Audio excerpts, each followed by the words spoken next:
Welcome to the second episode of Rapid Reviews Radio. And it is a fabulous show. We are very proud to announce that we are being sponsored by Anchor, which they've been very gracious and given us a product to do a giveaway on, which we will talk about later on in the program. So stay tuned for that. But I'm your host, Kylie Wild, and I'm joined by my co-host, Pete Beckett. So how are things going? I'm exhausted. EGX really did take it out of me. Oh yeah, I cannot wait to get to EGX. I'm just dying to find out. But first we'll hit the news. We've got a couple of news stories. We have indeed, but it has been very, very slow week this week, unfortunately. So news stories were a little bit sparse on our part, but um, although we don't really want to keep beating a dead horse here, we are going to have to kind of talk about Blizzard again, unfortunately. They're still in the news. It's true. They can't seem to get out of the news at the moment. That's very true. Yeah. So basically what's going on here is that Overwatch was due to launch or has launched this week on the Switch, but 24 hours before they were due to hold a launch event for Overwatch on the Switch, Activision Blizzard literally pulled out, did absolutely nothing to put the event on. It's also been reported, although these are kind of unfounded reports at the moment, of two things. The first thing is that the game is reportedly having a little worse performance than it was originally expected, so apparently the frame rate will dip below that sub 30 frame rate at the moment. Uh, Although I can't officially confirm that. I did see it running at EGX and it looked fine to me, so I can't clarify on those too much. The second bit is that apparently Nintendo are offering full refunds on the purchase of Overwatch for Switch, no questions asked, which is a first for an eShop game. That is shocking. That just doesn't happen. That just doesn't happen. No, Nintendo never offer refunds, ever. No, that's for sure. So this seems a little bit suspicious to me. It does to me as well. I'm a little bit confused by this entire situation, to be honest. I mean, Blizzard just don't seem to want to give themselves any reason to be loved again. Yeah, they've got a lot of PR work in store for them. I feel sorry for that poor PR guy who has to pick all of this up. It's so unfortunate. Oh, oh gosh. Yeah, and with BlizzardCon right around the corner, yeah. Yeah, now I'm interested to see what happens with BlizzCon, to be honest. How many people are going to be there legitimately protesting, and how many people are going to be there just to have a good time? Yeah, I my hope is that Blizzard will see that they've messed up, and then see BlizzCon as their chance for redemption. It could be a great redemption story. Yeah, I hope so. I do hope so. I don't like to see companies like this sort of having to deal with a media backlash or just a general public backlash, regardless of what's happened. I mean, some of it is warranted because their stance on the Hong Kong issue was not a particularly good one. So I think they do deserve some of it, but not to the certain veracity that some people are going at them for. Absolutely. Me too, but it does seem like the whole mentality and culture at Blizzard has changed since the acquisition by Activision. It's taken a couple of years for that to maybe happen, but it seems to be that it is starting to take a bit more effect now than it was a couple of years ago. Absolutely. And, they've got such a legacy behind them. And I hate to see them, to lose just such a glorious legacy just for a really bad mistake. I do probably agree with that. it's not the best thing really, but we will see what happens in the coming months, especially with BlizzCon, because there are rumblings that Diablo 4 is coming. Yeah, that's kind of sad to see. But you're right. I'm assuming the old guard, as they call it, have are beginning to you know move on to different pastures, and the new guard, which probably is more Activision loyal, have slipped in and changed the vibe. Yeah. Although speaking of which, there was something that happened at EGX just to sort of give you a little bit of an incentive into some of the stuff that happened there. So one of the things that happened is that a security guard was sort of trying to hype everyone up on the Saturday morning, and he was trying to tease us with the England rugby score. Right. And he was like, "Oh, just to let you know, England are winning the rugby against Australia," and we all cheer, obviously. And then he was like, "Do you want to know the score?" And everyone shouted out, "Yeah." And he was like, "I haven't got my phone on me, sorry." Oh yes, yes. So I shouted as loudly as I could. It's like, "What? Do you not have a phone?"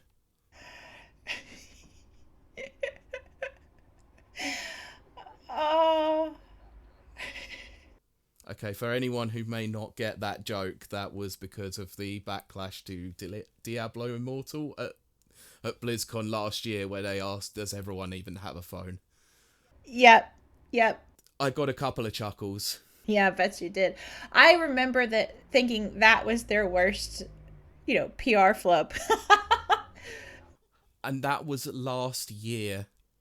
Yes, exactly. I thought, that that's the worst it's gonna get. They're gonna learn from that. They're gonna come back strong. No, Definitely not. Activision do not learn. absolutely. Oh, goodness. So, we'll move on to the next news story. So, Fortnite Season 10 has ended. Big hurrah. Like, let's. Most people will probably be, you know, going for the pause button on their podcast player, going, "Oh God, they're talking about Fortnite." Yep, yeah. What have we signed up for? No, this is interesting. This is the reason why we wanted to feature this. Is that the season-ending event was actually quite spectacular. Yeah, So to put it into context, usually when a season ends, something will happen to the world in the world of Fortnite, and this time they have gone full hog and totally destroyed it. yeah. Which was very brave of them, I have to say. Yep, I would agree. So what they did is they had a rocket set up that was counting down to when the season ended. Once the season had ended, the rocket then got fired off into space, created a black hole to which everything in the world was completely engorged, and left players with a server outage for 24 hours, a black screen, and a lot of cryptic numbers flying around. Yes, and a lot of angry 12-year-olds. Whoops, I didn't say that. No, I actually did see some videos where one kid was actually punching the screen. Yes. Yeah, I can't say I've seen a reaction quite that bad before. Oh, that was, yeah, yeah. But yes, again, it was just that was a very bold move on their part. Yeah, and that's exactly why I wanted to cover it, is because it was such a bold statement. Mm-hmm. Absolutely. So, they had quite a lot of trolls in there as well, which I found really really funny. So the numbers that were seen, a lot of them were being speculated about. Now, some of them were coordinates to a meme on the internet called the Crab Rave. Oh, that's brilliant. That's that is brilliant. That is fabulous. Yeah. They also had it so that you could input the Konami code and play a small minigame, which was very fun. But I think the most interesting thing about it is that the Epic account, the Fortnite account, and the Epic Game Store all changed their images to the black hole. And even the Epic Game Store went down for 24 hours for server maintenance as well. That is unprecedented. It actually is unprecedented. It's like they literally locked everything off just so that they could change everything. Yeah. Um and to just go completely silent on a game that depends on, well, 24/7 access. That's, what it's all about. I could be wrong here and I would love to hear from the listeners, but I've never seen the like. I've never seen something similar. There have been regular server drops on things like Street Fighter 5 that I've seen before, where they've got a new character incoming, so they will need to update the game in some way. So they'll take the game offline. They'll allow people to play it offline if they can, but they can't play anyone online, which is fine. But it's never for anything more than like 8 hours. Yeah, to have a full 24 hours is quite an interesting one. But this did pave the way for Fortnite Chapter 2.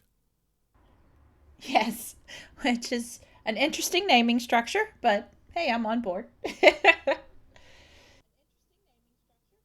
Yep. So essentially, this is pretty much Fortnite Season 11, but they've changed the map. So they've changed a lot of things up on there. They've added some new mechanics and stuff like that. But Epic have been notoriously quiet on the patch note front. That to me is probably the thing that sticks out the most, because as the type of person that I am, I love to read the patch notes just in case I miss something, um, and to actually have a company that's not releasing the patch notes, that made it even more mysterious, right? But there are a lot of companies out there like Capcom who do give you incredibly detailed patch notes. The same with Bandai Namco with Tekken, and I think with most either live service games or fighting games in general that require a lot of balancing, they do tend to update it quite a lot and keep the players sort of very much informed about all the minor and nuanced little changes they've made. Yeah, and I would say that Bethesda is actually, believe it or not, a positive thing for Bethesda. They're actually pretty good on their notes as well, their patch notes, which helps me a lot because I never notice things. No, I suppose it would help really, but when they're patching in something that's already broken, then I don't think that's the best thing in the world. This is very true where Bethesda's concerned. Oh, it is. You can't help Bethesda. They fix one thing and break 10 other things. That's right. That's so true. It's been that way since yeah, since Morrowind. Oh, Yeah, the problem with them is that they just keep reusing the same engine and then just keep building on top of it. yes, that's it. And I mean, I know this isn't a Bethesda spotlight, but that's really what they need to do. They need to overhaul the engine and give us something good. They've got it. They're capable of it. They are. I think that's what they need to do with Skybound and Elder Scrolls 6. Oh yeah, yeah. Oh yeah, for sure. Yes, ready for that. For sure. So we'll move on to the last news story, and as per is our usual tradition here, we got a funny one for you. Ah, yes. So, a modder by the name of X Zombie Ali X, or Alistair for short, he is famous for turning Mr. X in Resident Evil 2 Remake into Thomas the Tank Engine and this was a mod that you could freely download, or I believe on the PC version. That's right. It's one of my favorite mods of all times. Oh, it's glorious. I looked at the video earlier again just to refresh myself. So funny. It is. It is. Well, what has he done now with his talent? Oh, he's he is back, and he loves Resident Evil 2 Remake for some reason, and he seems to have a bit of a thing for Mr. X, because he's modded Mr. X again Oh, yes. into Goose from Untitled Goose Game. Yes. That's glorious. That's fabulous. Untitled Goose Game just seems to be infecting everywhere, doesn't it? It is. It is a zombie virus itself. You are honking mad to believe that. Oh my gosh, I cannot wait to see this. I cannot wait to see Mr. X's Untitled Goose. Yeah, well, you can see this technically because it is currently in video form. He did put out a small video of an unfinished mod, and it looks particularly interesting. It looks very creepy too. Oh, that's even better. Yeah. So, in terms of the full release of the mod, which he has actually spoken about, he said that it will have extra honks and keep Mr. X's fedora on full release, stating, because he's just so fancy like that. Oh, how perfect is that?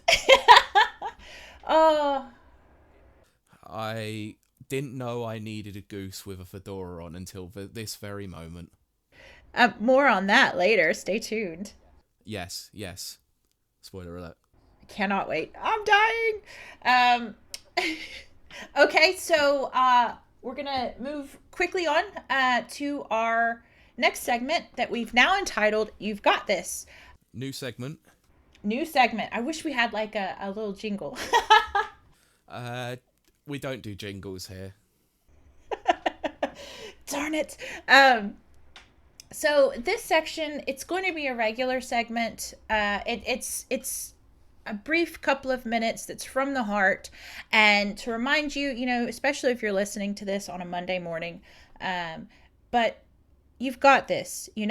Yes, life is tough and it can suck so hard at times, but we're here, and we're here to say that you've got this, whether it's an exam at school, or you've lost a very close loved one, or whatever you need to get through. You're gonna make it, and you've got this. And there are things out there, there are programs and people willing to help you get through anything.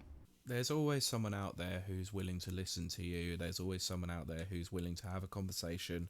So the best thing you could do is reach out to them, have a chat with them. If it's beneficial, it's beneficial. If it's not, then move on and see what you can do from there. But the worst thing that you can do is bottle it all up, keep it inside, and let it fester and let it stew away at you, because that's not doing anyone, or especially yourself, any good. That's right. Yeah. So listen to us when we tell you you've got this.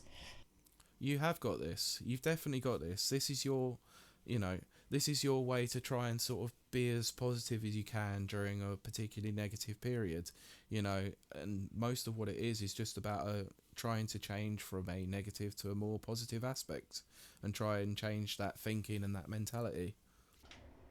Absolutely. And always remember, do not ever be ashamed to ask for help. There is no shame in that. In fact, I think there's great honor in reaching out and, getting the help that you need, if you need it. Reaching out and asking the question is generally the first step to the recovery, I would say.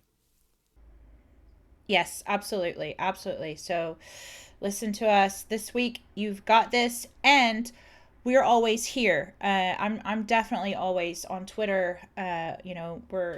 We're around, and I've mentioned it before, and I'll mention it again. Surely. But I was recently diagnosed as being, on the autism spectrum, and that has been a very life changing event. So, yeah. So if you're out there and you too, or any kind of mental health, it doesn't have to be one particular thing. We're all human, we all experience adjustment periods or whatever. So we're there.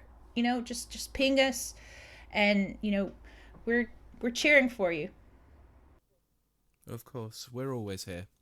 if you want to reach out at all, just give us a contact on Twitter or on your public Facebook or wherever. We're more than happy to help. Absolutely. And no judgment, and complete listening and full attention. So you got this. All right, so on to the biggest topic, the one we're most excited about, EGX 2019. How was it? It was an experience. It was very busy. It was very enjoyable. And I met some really, really cool people. And the games were, they were top notch. That's what I'm dying to hear about. I want to know, what'd you get to play? What'd you watch? All of it, every detail.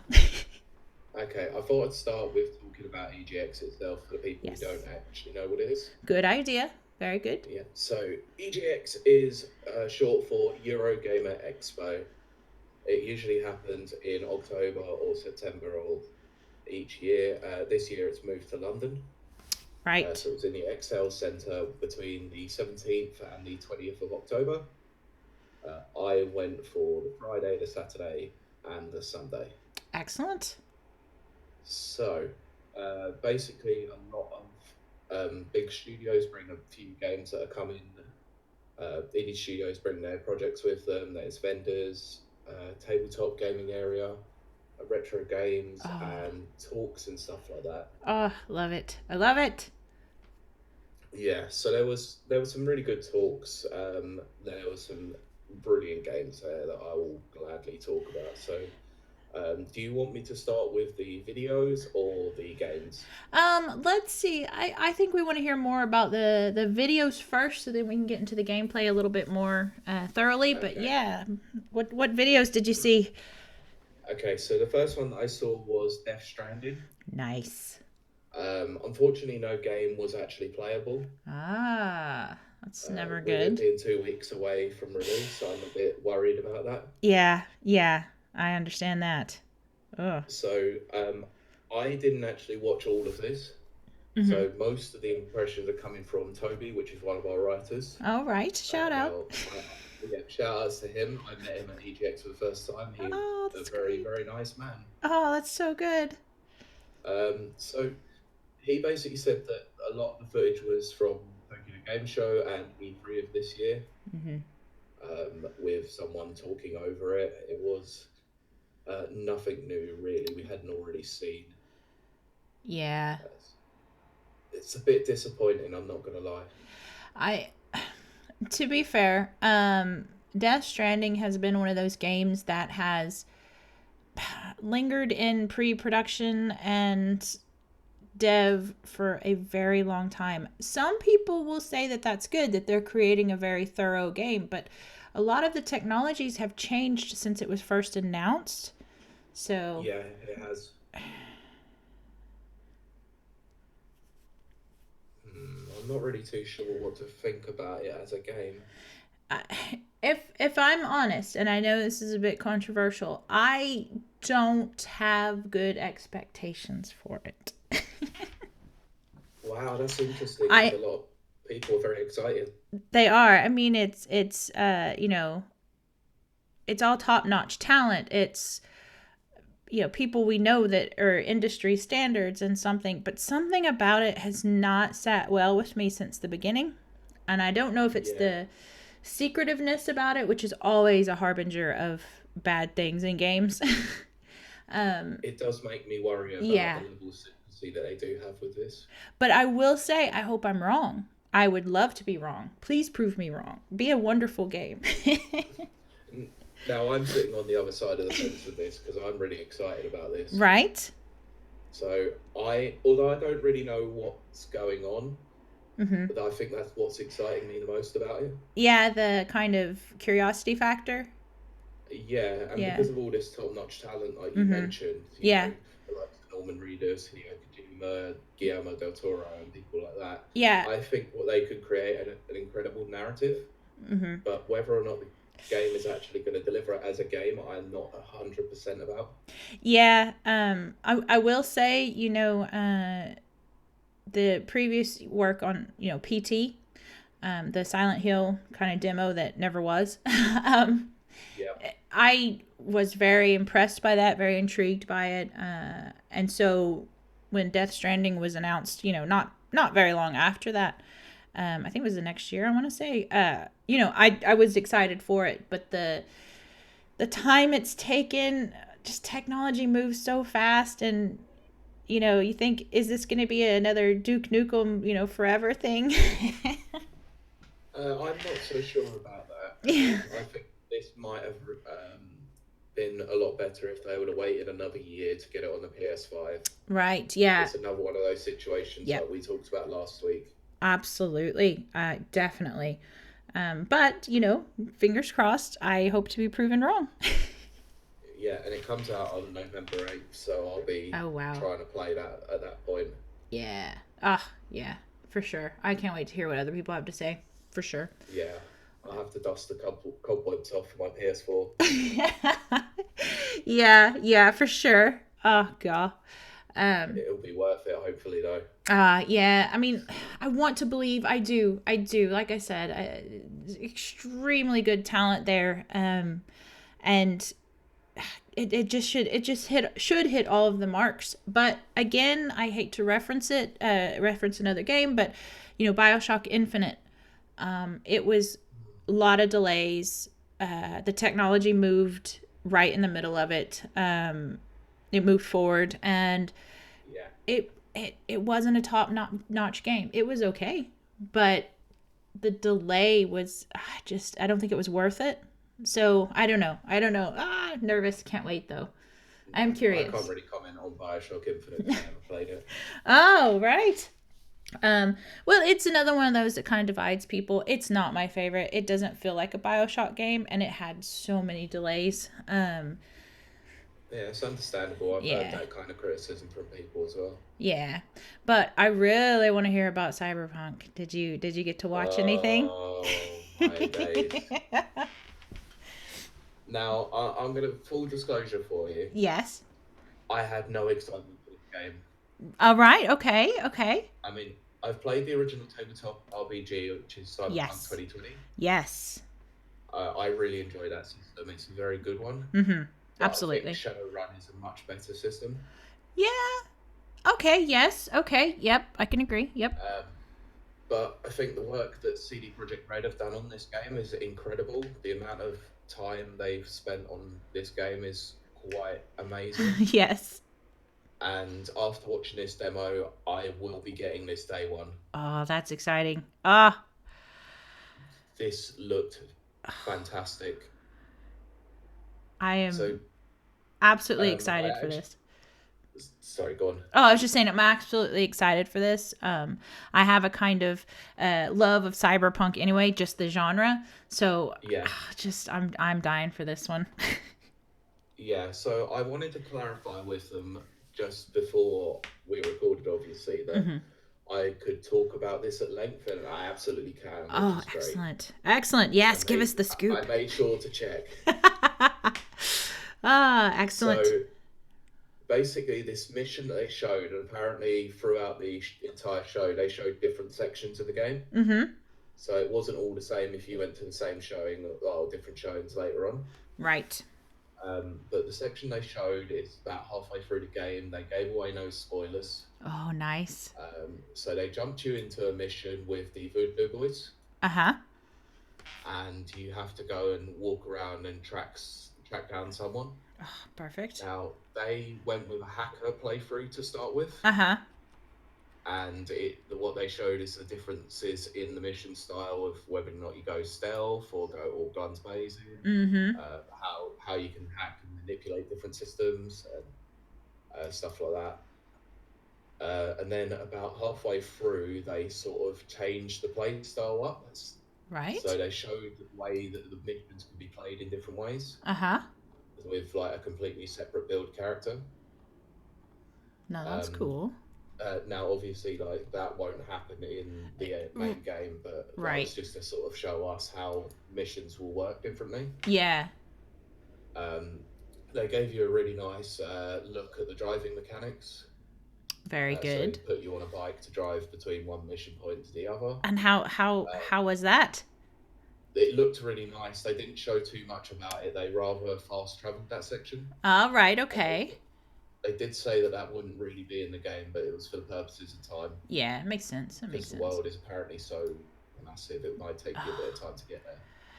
Very excited about that. So I must clarify well, this was live gameplay demo, so there was someone nice. on Okay. stage talking and someone from CD Projekt Red actually playing it. Oh, that's excellent. Yeah.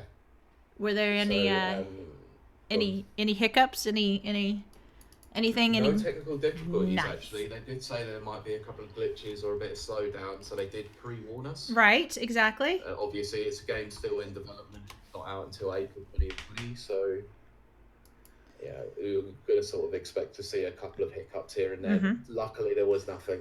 Oh, that's so good. And you could clearly tell how much time they've worked on the actual world itself. It's so vibrant. Yeah, that's... So one of the things that they were showing is the way that you walk through a particular area and there are people talking different languages. Oh, yes. But there's a certain build that you had on the character where you could decipher the languages and instantly in real time translate them. That's excellent. And they come up on the screen as they're translating. Right. And it was so interesting to see that. That's a new element there. I like that. I'm very intrigued on that one. Yeah, it was a real nice way to make you feel a part of the world, because that's exactly what you sort of experience, is that people are talking different languages all over the place in a multicultural city. Absolutely. So I think they've nailed the world design completely, and it looks like the mission design is going to be very similar to sort of like what it is in Red Dead 2. Oh, yeah? But that's kind of a staple of Yeah. sort of game, but it's going to be the way that you mix everything up with the way that you play your character.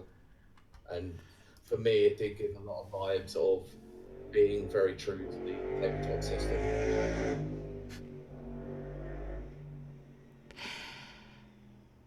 Are you there? Yeah. Yeah, okay. Okay. Motorcycle just drove through. Yeah, I heard it. Okay. Oh gosh. Okay, so going on to that's awesome. I cannot wait. Okay, so didn't you say you got to see Street Fighter, I think? I did. How was that? So this was really fun. This was based on the fact that I went to EVO earlier on in the year in Las Vegas. Oh, yes. Which is a very large fighting game tournament. So they brought the main tournament here to EGX and made it a premier tournament. Oh, that's excellent. So there was a lot of pro players just walking around. For those who are in the know, I got to meet a guy called K-Brad. Excellent. He's a very cool guy. That's very cool. Very cool. I got a photo with him. Yeah. So there was some very top level Street Fighter play going on here on Street Fighter 5. The tournament was done over Friday and the Saturday with an EU premiere on the Sunday. Oh, that's excellent. That is amazing. I may be jealous of that the most. Well, the streams are all online, and the guys who were commentating were all really cool and really decent commentators as well, and they're all about the community as well, so you could go up and say hello to them and all that sort of thing. Oh, that's the way it should be. It was just this nice little area within the convention centre where it was just playing. You could just drop up and go and either watch the actual games that are going on, or go and sit down and watch the games that are going on the stream. Ah, nice. So yeah. So for everything you got to see, before we move on to the games you got to play, what was your favorite? What was your favorite takeaway from all of that? What, from the video? Yeah. The Death Stranding is a little bit of an interesting concept. Cyberpunk is very exciting. If you're an open world fan, then you're going to absolutely love that game. Music to my ears. If you like competitive fighting games, then definitely check out the Capcom Pro Tour. Yeah, absolutely. Oh, and you saw some panels, right? I did. Yeah. How was that? So they were really good. So basically what they do is they have a couple of stages set up throughout the convention center. Mm-hmm. So one of them was called the Fringe Theatre. I think the other one was called the Res Sessions. Right. Oh, I didn't nice. catch any at the Res Sessions, but a Mm-hmm. lot of the panelists there looked really interesting. They had a schedule there so you could check out and see what was there throughout the days. Very good. But the ones that I did check out were two actually that were in a row. Right. So the first one was mental health in gaming, Nice. which Cause was close to presented our by. hearts. Oh, exactly. That's why I checked it out because I Yeah. wanted to see what it was about. Mm-hmm. I didn't catch all the panelists' names, but two of them were Laura K. Dale, Mm-hmm. who does some work with Jim Sterling, and Oh, yes. she does some writing for another outlet. I can't remember which one. And Vic Hood as Mm-hmm. well, Yes. who writes for Game Trader. Mm-hmm. So they were talking about how mental health in gaming and talking about games that particularly hit on mental health as a way of sort of getting their story out there on a personal level and to try and help them in their therapy. Yeah. That's very So good it to was a hear. really interesting concept, actually. Yeah, I do have to say I love it does seem to be kind of a new movement within the last couple of years that, you know, mental health has kind of come to the forefront, and now, you know, in gaming we talk a lot about it and stuff. And I love that they had that was very I don't want to say brave, but yeah, it was brave of them to have a panel about mental health in gaming. Yeah. I'd agree. Yeah. And it was done with a mental health expert as part of the panel as well. That's excellent. That's great to hear.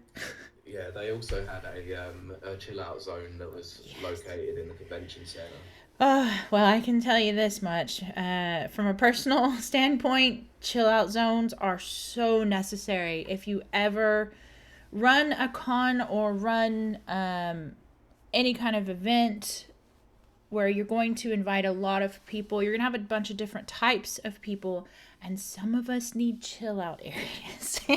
Oh, for sure. I did consider it myself because Yeah. it was quite loud and quite Yeah. rambunctious in there at times, but I was fine for most of the part. But That's at very least good to knowing hear. that it was there was quite nice. Mm-hmm. Yeah, sometimes it's just the knowledge that you could go there. That is enough to kind of bolster you on. I know for myself personally that just knowing that there's something available always helps. For sure. And Okay, so the last thing that I saw there, which is going to be a sort of cross pollination between two different podcasters. yeah, So I saw the Computer Game Show live. nice. Now, this is one of my favourite podcasts. They are four English lads Very who talk nice. about games and like to take the mick out of each other. Oh, I love it. It's fun, but it's a little bit more R-rated, but they had a more family-friendly show this time. Oh, that's good. That's good. It's nice for the convention. Mhm. But if you are going to watch it, be warned, they are a bit rude. Right. Good to warn that. So they basically just did a regular show and took questions from the audience. It was really fun. They had some really good audience engagement this time. Oh, that's good. So one of the guys, Matt, was running around and asking random people on the convention floor near the stage, like what their thoughts on some games were. Very good. Nice. And it was very, very weird. Literally just running up to them, just out of nowhere, with thrust a microphone underneath and said, "What do you think about Google Stadia?" They were so confused, bless them. I love it though. You get your raw, unfiltered answers that way. Yeah, and there was another moment as well where famous radio personality Ian Lee, he actually ran up to the stage, took a selfie with them as they were took in their stage show, and they shouted security, and security nearly actually came over. It was really bad, but it's very. That's very funny. yeah. I would have loved to have seen that. I would have loved that. That is hilarious. Yeah. It's a bit of a running gag, really, because the main guy of the computer game show, Dave, he's a big fan of Ian Lee's and a friend of his. So yes. They have a lot of this banter between them. So Ian Lee thought, as a joke, he would do this, and it worked. It definitely worked. That's so good. Yeah, Dave sticking his middle finger up in the picture, looking absolutely horrified, is just the funniest thing. Ah, that's brilliant. Oh, gotta love Yeah, that. I love that. it was good. But shall we move on to some games? Yes, let's hear it. I want to hear about the games you've played. Um, just yeah, just also a very interesting thing, like how you got to queue for them. I found that very interesting. So yeah. Oh yeah, there were some games that had some interesting queue systems. Yes. So what do you want to start with? You've seen the list. I've seen the list. It's a wonderful list, just a plethora of things. Let's start with Pokemon Sword and Shield. That's a lot of our favorites. Yeah. So happy I got to play this. Mm. Now it's just under a month away. Yes, that's right. This is basically the demo they had at E3. Oh, okay, right. Yes. I think it was the first time it was playable in the UK for the general public. Right. So it put you into the water gym. Oh, excellent. Yes. So it drops you right into the middle of there. You have 3 trainers to fight. Excellent. And a small puzzle to solve, which involves changing the water flow to be able to enable the path to be able to get up to the main door. Oh, nice. Once you complete that little puzzle, you go up to the main area, and I'm blanking on the name of the main trainer. I'm not gonna lie. Oh no. But she is mainly water based, obviously. Yes. She's a fabulous character too, and I've just blinked out. I think I want to say Nessa, but I can't be too sure. I think that's it, or it's very, very similar to that. Yeah, I think so. Oh my gosh. But one of the really nice things actually about the demo is when you went through the doors to the main boss, main gym leader, if you actually had a walkway up to the stadium, which is a first for Pokemon, which gives it a really nice dynamic view that this is actually a real spectator sport. Yes. Yes, that's always been kind of lost in some of the previous incarnations. Yeah, I thought that was a really nice touch, actually. That was very cool. So how are the controls? It's as tight as anything. If it's Pokemon, you know exactly how to play it. It's so easy to play. I wish I would have got to see the wild zones and stuff like that, but being able to just play one gym is fine. They got to show off obviously Dynamaxing, which is the new mechanic for this game, which is basically giant battles. Yes. Yes. Now they only last for around 3 to 4 turns. Right. Okay. So they don't make it like a full-on thing, and you can Dynamax whilst the other one doesn't, and it sort of becomes a strategy. Right. Annoyingly though, like when I was playing it, the rep at the Nintendo booth was sort of trying to convince me to go into Dynamax. I was like, yeah, I've got this. I was waiting until the last Pokemon came up so I could Dynamax as soon as it came out. Yes. I had my strategy. I was going to say. Like, okay. She's like, you should Dynamax. I was like, I've got this. I've got this, yeah. I've got my strat. Player. It's fine. That's right. You ask me if I play Pokemon. Yes, the original Peach strats. Yeah, exactly. But yeah, I found the game very fun. That's good. That's very good. It will be interesting to see what the rest of the game will behold, but it seems like the main gym mechanics are going to be sort of similar to what it is on Sun and Moon, where it's more of a trial. Yeah. With probably a traditional gym battling system at the end. Right. Okay. So, I mean, all in all, it's a Pokemon game. It's strong. It's what we come to expect, I assume. Yeah. Right. Okay. And that's one of the things that I really liked about the demo, actually, is they gave you all 3 of the starters. They were all really fun to use. Yeah. Now, I might have to switch my allegiances now. Oh, no! I was going to go with Score Bunny, but I think I might go with the water type. I can't remember its name. Sobble, I think it is. Yes, that's right. Yeah, I think I might have to go with Sobble. So cute. Yeah. Which I know that shouldn't influence, but he's so cute. It is, to be fair. Yes. The other 3 Pokemon they had were all 3 new ones. So they had Yamper, which is an electric dog, which looks like a corgi. Yes, that's right. They had Corviknight, which is a steel-type bird. and it was Wooloo as well, which is Yes. like a dark sheep. Yes. Another cute one. Yeah, that was a very cool one. I Yeah. didn't use it a lot, but I did use Yamper and Yes. Fortnite. Excellent. Okay. Definitely excited for that one. Me too. Let's see. We had a few remakes out there. Link's Awakening. Okay. Yeah, I haven't actually had the chance to play Link's Awakening yet, so I mainly played this because it was part of a competition. Oh, right. So Nintendo had a really good engagement going on where if you played 4 out of the 5 games there, and took a picture, put it on social media, and then handed your card in, you might have the chance to win a Switch Lite and a copy of Link's Awakening. Yes. So I mainly did it for that. But Right. I did actually want to play the game.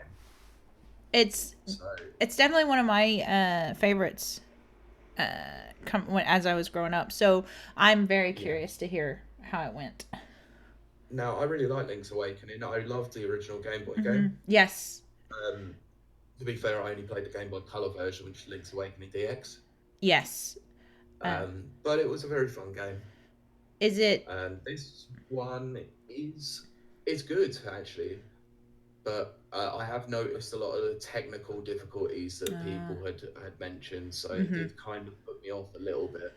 Oh, that part's a little disappointing, but I had heard that people hadn't really noticed it, but I noticed it as clear as day after you come out of a building or screens or something like that. It does lag for about 2 seconds. Yeah. Dips to about 30 frames. When is it set to release? I've forgotten. Oh, it's already out. It is already out? Okay. Yeah, it's already out. And it's just one of those things that they just brought over to sort of say, oh, this is the reason why you should get a Switch. Right. Okay. Well, hopefully they'll clean it up. I haven't sat and played it myself, obviously. But I too have kind of heard the kind of, lagginess and stuff. So yeah, hopefully they'll clean that. And then a lot of people are loving the quote forgotten brother Luigi. Yeah. So how was Luigi's Mansion where you can pet the dog? Okay, so full disclosure here, I've never played Luigi's Mansion before. Right, okay. As a big Nintendo fan, it is kind of a shame. Well, again, he's the forgotten brother. I don't forget about Luigi. No. I forgot about this series. Yes, that's fair. But as a first experience of Luigi's Mansion, I was really positive. Oh, that's good. Very good. It was a very, very fun game. It was a little bit finicky at times with controls. Some buttons I was pressing should have been for something that was a bit more primary, but it wasn't. Yeah. And some of the control was a little bit awkward at times, but the puzzles and the actual ghost catching elements were very, very fun. Oh, good. Yeah, that's the best part is the catching ghost. It's just kind of satisfying element to it. It did feel very satisfying. It is quite challenging to do it as well, so it's not like it's a very easy thing. Right. Excellent. And they do give you some new additions as well, like the pounds. So after you stack them up a little bit, you can slam them to the ground. All right. It gives you basically an additional boost in damage to be able to try and catch them quicker. Excellent. Nice. And that felt really nice. Yeah. And they've got an additional sort of puzzle solving element there, which is Gooigi. Good. Oh my gosh, yes. Definitely have heard about Gooigi. I've heard a lot about Gooigi. Yes, seen a lot of I want an amiibo of Gooigi. Yeah, I have to admit, I think I do as well. It will never happen, though. No, I can't see it happening, but the thought is nice. Yeah, it was a very fun game, actually. I'm a little bit more excited, but I might wait off a little bit on it. Yeah.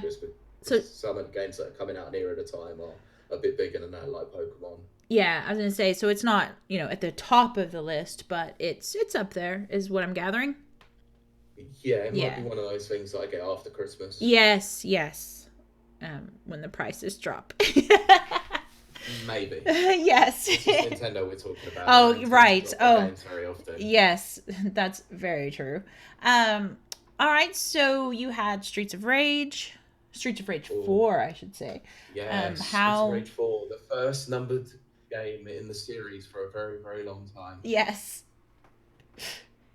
Now, it's not been completely inactive because we had Streets of Rage Remake on the PC, that's which right. was a fan-made game. Mm-hmm. It's not like Sega have been sitting dormant on it. They have always tried to get the game out, but never really succeeded. Yeah, which is always surprising. Yeah, I'm always surprised about it. It's very strange. How But was the gameplay? the gameplay was fun.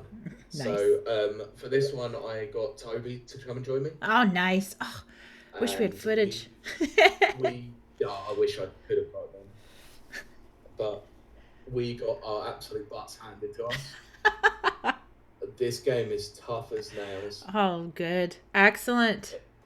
I really like what they've done with the combo system here. Nice.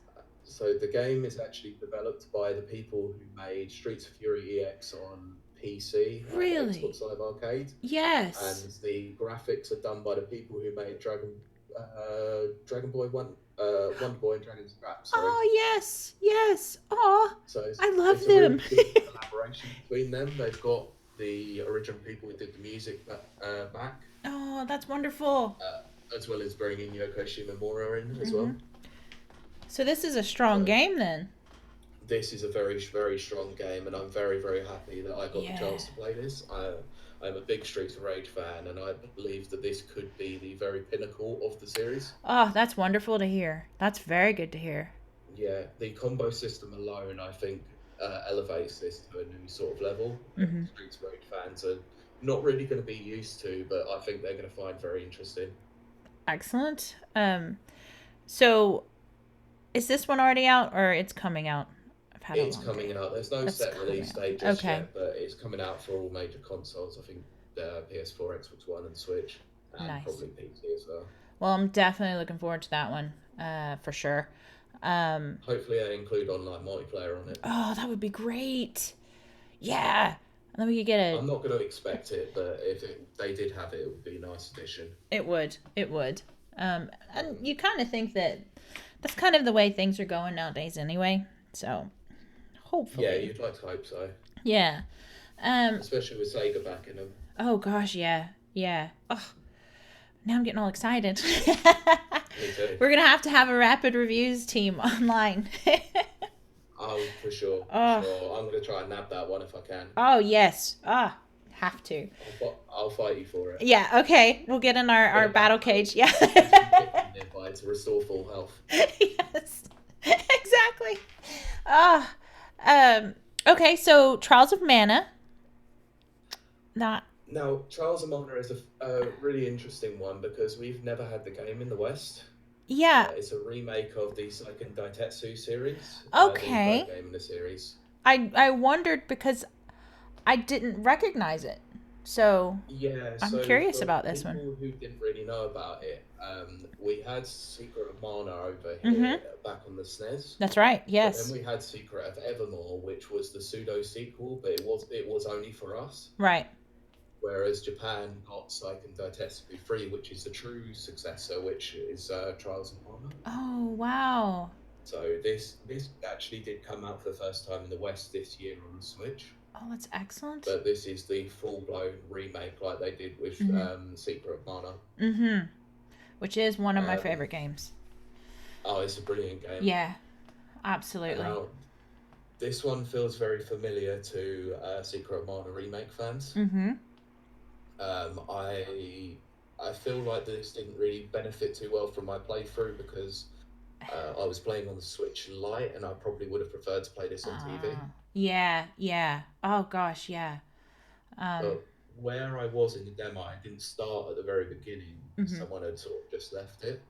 I was in a really nice, well-detailed town. It was really nice to be able to walk around and talk to the NPCs. Oh, nice. It was very vibrant and Mhm. very, very alive. That's very good to hear. I didn't get a lot of combat in there, unfortunately. Well, that's what I would say would be the kind of drawback to having a mana type game or just an RPG the JRPGs on demo, it would be kind of harder to really delve into those because those are long plays in my mind, anyway. Yeah, they are. They're not the sort of games that you can show off on a show floor very easily. Yeah, or a So I'm slow glad they build. had it here, but it was one of those things that you can't show off. Yeah, yeah. Well, from what you did see, the graphics were nice. The handling, how was the handling? The controls. The controls felt really nice. I much prefer to use a Switch Pro controller rather than using the Joy Cons or the Switch Lite controller, Okay. or as the portable. Yes. To me, that makes Um, perfect sense. this definitely is a game that will be warranted on the TV more than a smaller screen. Yeah, I even without seeing it, I'm going to go ahead and support you on that one because just because I know how Secret of Mana plays, and it's better on TV for sure. More detail, or you can Yeah, see for more sure. detail. Okay, now here's one I know nothing about. Ahead Go in on. Time. What is that one?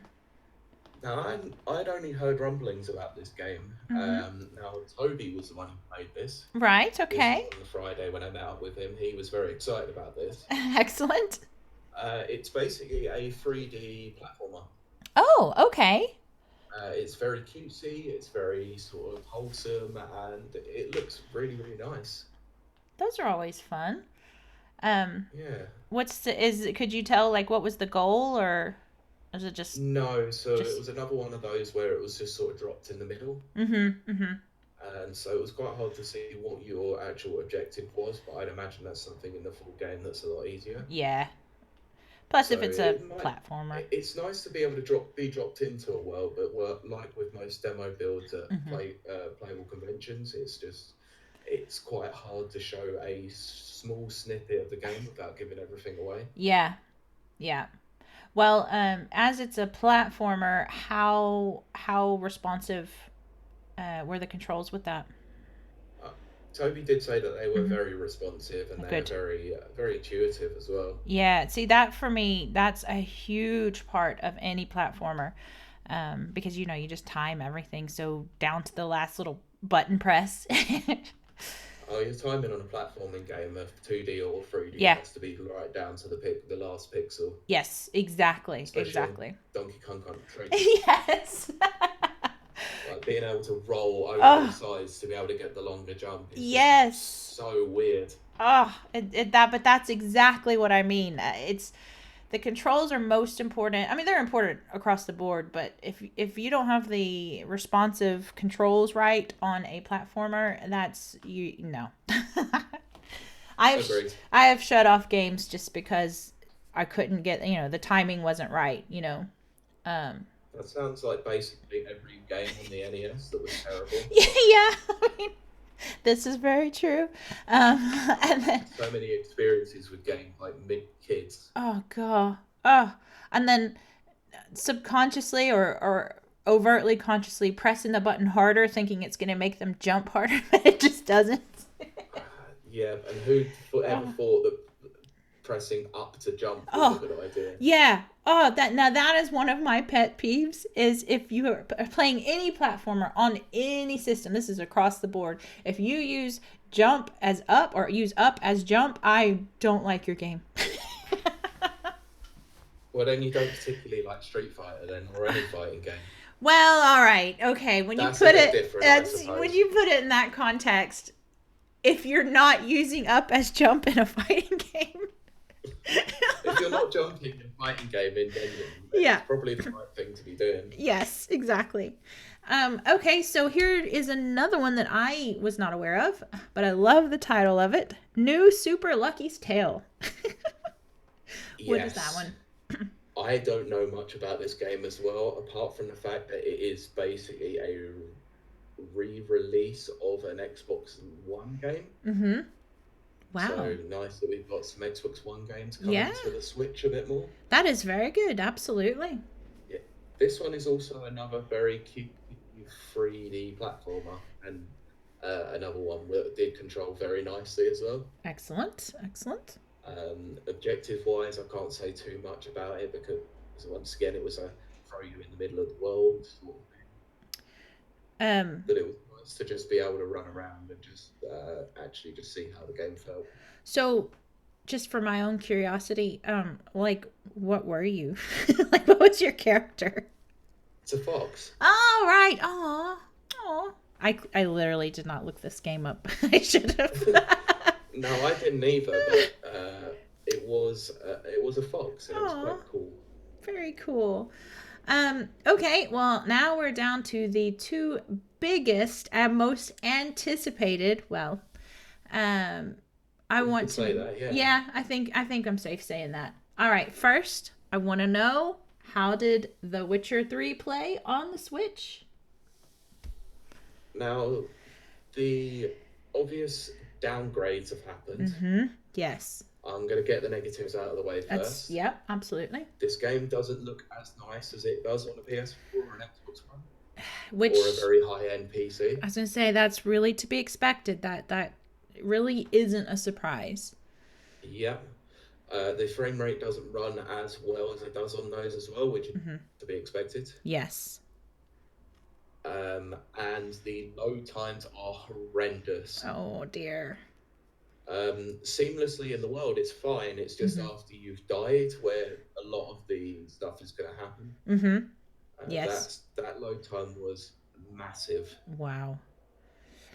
But with that all said, the game is fantastic.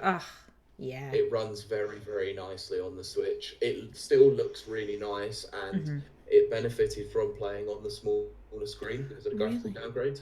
Oh, right. Of course. So that actually works out as a positive. Yeah, so they didn't show this on TV. They only showed this in handheld, and I only think that was probably for a positive reason. So it looks very nice in handheld mode. I can't imagine what it looks like on the screen. Right. But I would imagine it still looks quite nice as well, but it's probably more preferable to play this in handheld. So if you were a Witcher fan and let's say you didn't have it on any other console, would you encourage people you can get it on Switch, it's going to be fine? Oh yeah, for sure. I would agree, because it's the fact that you can go portable with it is probably one of the more beneficial aspects of it. Absolutely. Being able to play a game that's got a huge world and all its DLC crammed onto a 32 gigabyte cart is quite impressive. Yes. So it's not worth £50. Right. So if it goes down in a sale to about £25, I probably will get it. Okay, that's really what I'm asking. Yeah. Right. So yes, it's great to have, but maybe wait just a little bit. Yeah, the price of it alone is enough to put me off. Yeah. It does me as well, to be honest. But I'm a little bit of a cheapskate. Me too. But I was just happy to be able to actually just play this, be able to test it out and see whether I wanted to get it, and it is definitely something that I will pick up. Well, now we have the one I've been dying to hear about. This is the one that I was dying to know more about. Yes. I want to know about the queue. I want to know about everything. Final Fantasy VII Remake. How was it? Sorry, I've gone silent here because I'm just remembering all those good memories I had with that game. I'm so jealous. Let me inside your head. Okay, so I'm going to say that I didn't queue for this game a lot. Right. I was very lucky because PlayStation actually had an app where you could book experiences. That is amazing. So it was a big scramble at 9 o'clock in the morning to get the best time that you wanted. But literally standing in the queue on the Saturday morning, I was refreshing this app constantly, just trying to get my 11 o'clock slot. Oh. And I got it. Oh, that's excellent.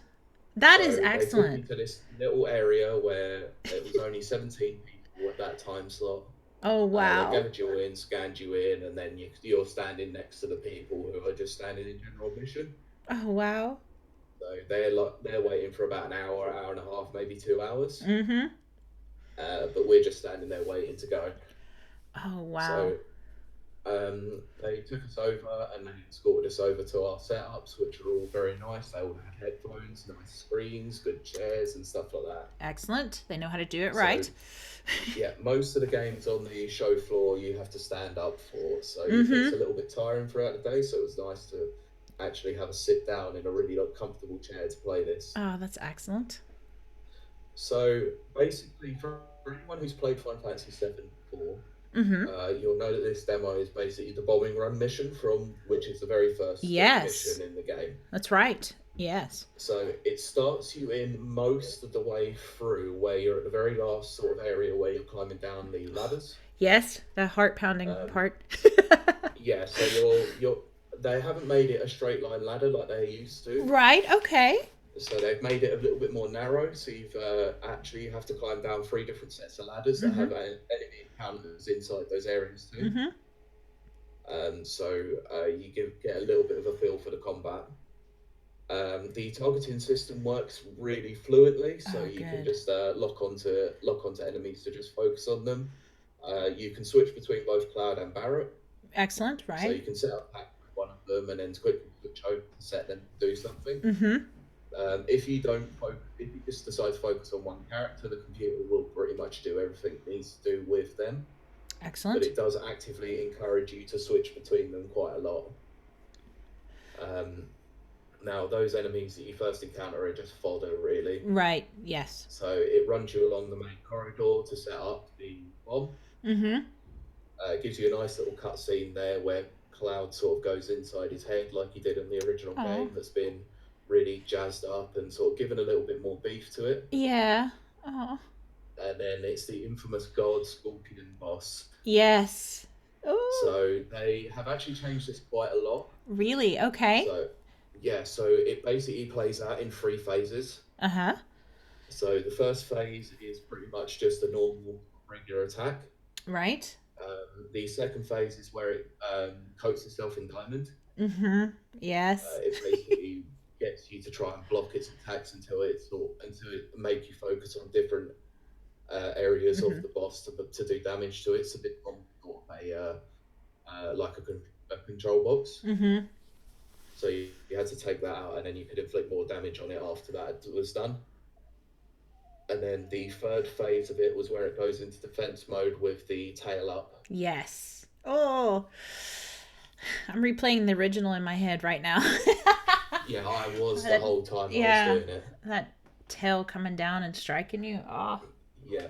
Yeah. It definitely hits the nostalgic front on that one for sure. Like being able to see these areas redesigned in a 3D environment, all the characters are redesigned in this luscious environment. Oh, wow. Being able to play that boss in was essentially like playing Final Fantasy 15, but being able to have the ATB gauge in there as well. Yeah, yeah. It's a very, very nice blend of turn-based strategy and action RPG. Oh, excellent.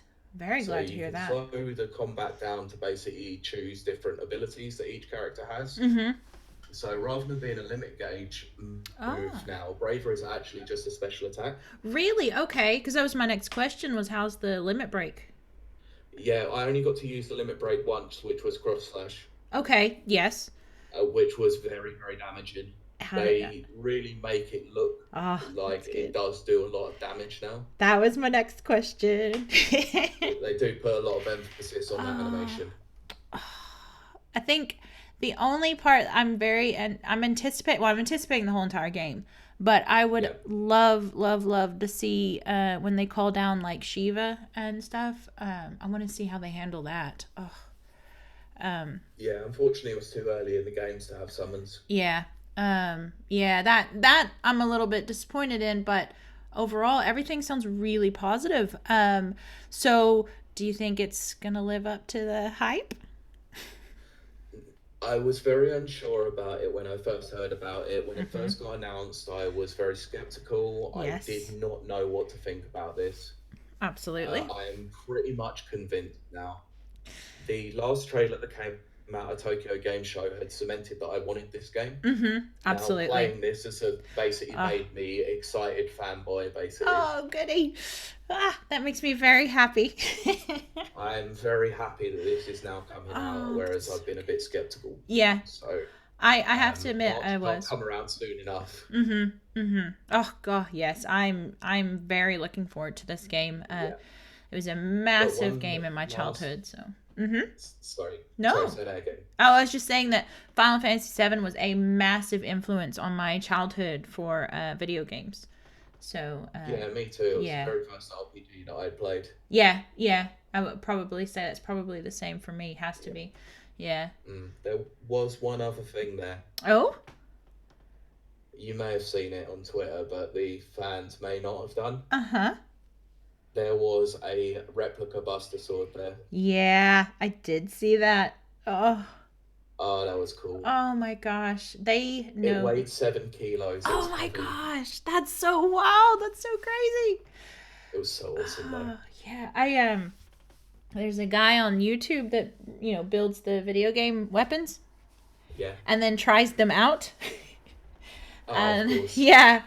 Usually on watermelons, and he could barely lift that, and that was his own remake. So I'm just imagining that is wild.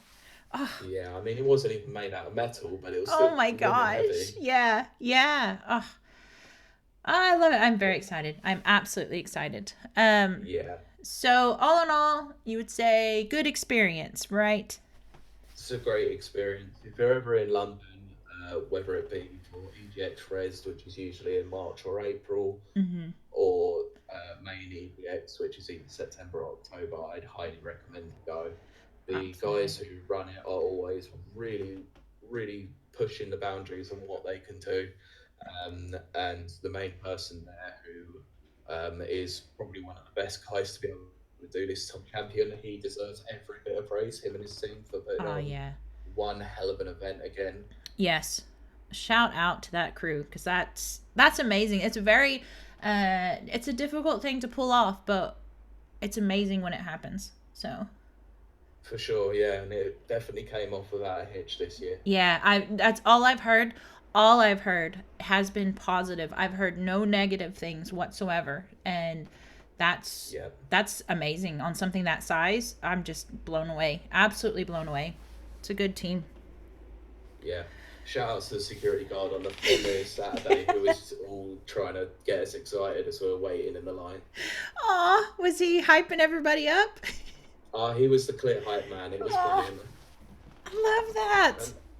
And to be fair, the security guards, as we were all walking in on the Saturday morning, as the doors first opened, they were high-fiving people, and it was just so wholesome. I love that so much.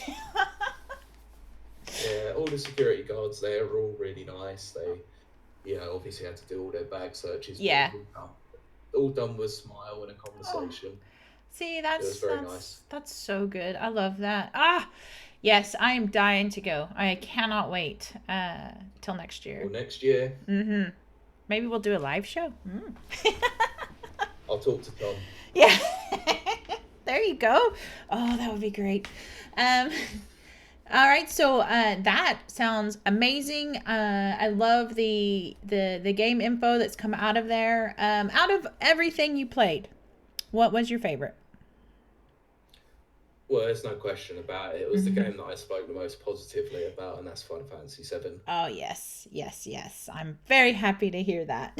But, I mean, there were games that I didn't get to play, like the Avengers and Doom Eternal, and... Oh, yeah, I am curious about that. Game that I can't remember. I was Predator Hunting Ground. Oh, yes. I wish I could have got to play those, but the lines were just too crazy. Yeah.